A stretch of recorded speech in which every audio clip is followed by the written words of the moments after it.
Richest man in Babylon. उसमें लिखा गया था कि अगर आपका जो भी सपना है उसका पर्चा निकालो और अपने फ्रंट वॉल पे चिपका दो बेडरूम में।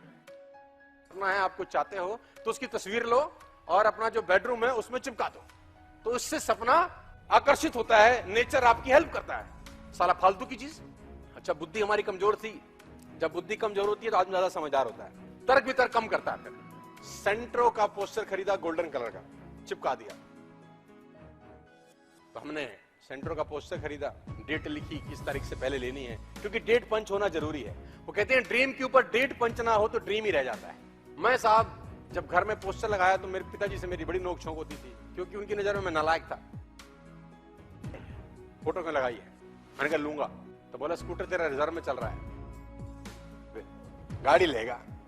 मैंने कहा एक दिन फोटो लगाने से ले लेगा? मैंने बोला हाँ। मैंने बोला किताब है रिचेस्ट मैन इन बेबीलोन, उसमें कहता है वो कि अगर आपका सपना है तो फ्रंट वॉल पे लगाओ, आप ले लोगे। तो मेरे पिताजी ने बोला नालायक है तू तो। मैंने कहा क्यों नालायक हूं? बोले जहाज की लगा ले साले, अगर फोटो सही आता है तो फिर बड़ी चीज ले। अच्छा, मैंने सोचा साला बात तो ये भी ठीक है। मैंने कहा बात तो ठीक है यार। मैं वो किताब की तरफ गया, उसमें पढ़ा, उसमें लिखा था क्रम क्रम से आगे बढ़े। तो जो डेडलाइन मैंने लिखी थी उस डेडलाइन से करीबन 14-15 दिन पहले मैं सेंट्रो खरीद के लाया। मुझे समझ में आया कि ये काम करता है यार, कुंजी मिल गई। फोटो फाड़ी मैंने, फोटो लगाई फोर्ड आइकॉन, आगे भी चोंच पीछे भी चोंच, डिग्गी चाहिए थी। फिर चस्का लग गया तुझे। तय टाइम से पहले मैंने फोर्ड आइकॉन ली राहुल। फिर मैंने पोस्टर लगाया असेंट का। ये मैं आपको बताना चाह रहा हूं कि ये फालतू फंड की चीजें करनी पड़ती हैं कभी कभी, क्योंकि समझदारी वाली चीजें तो सारी करके देख ली। जिंदगी में कुछ बदलाव हो नहीं रहा तो कुछ फालतू फंड का कर लें आज से।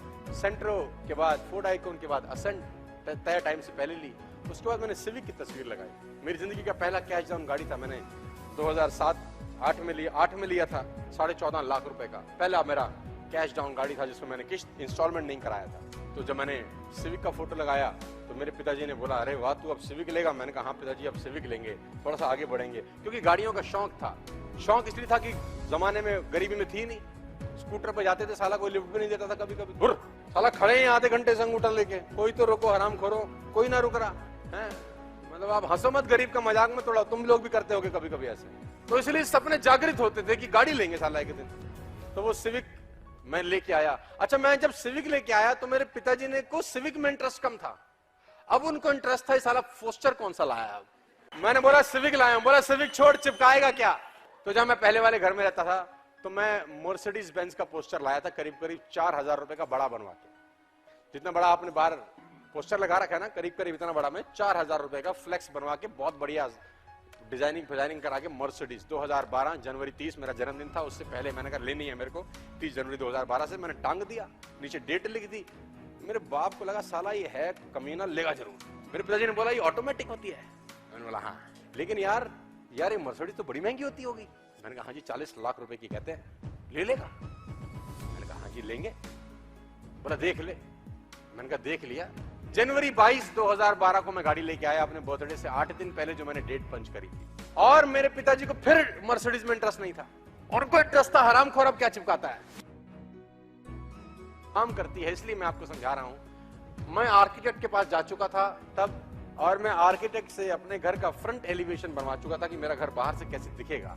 और वो बाहर का एलिवेशन करीब 7-8 हजार रुपए का बड़ा पोस्टर मैंने अपने बेडरूम की फ्रंट वॉल पे लगाया। और मैंने पिताजी को बोला अब इस घर में नहीं रहेंगे पापा, अब घर बड़ा होने की तैयारी करो, अब हम बड़े घर में जाने वाले हैं। तो मैंने पिताजी को बोला ऐसे ऐसे घर बनाना चाहता हूं मैं। तो पिताजी ने बोला सपने कुछ बड़े नहीं हो गए? मैंने कहा बड़े सपने देखना अपराध है क्या? बोला नहीं, लेकिन इतना ऊंचा भी नहीं कूदना चाहिए। तो मैंने पिताजी को एक लाइन बोली जो मैं आपको बताना चाहता हूँ, हम और आप कितना ऊंचा कूद सकते हैं साला ये हमको आपको पता ही नहीं है। तो मैं अपने दोस्तों को उस खाली प्लॉट में ले जाता था।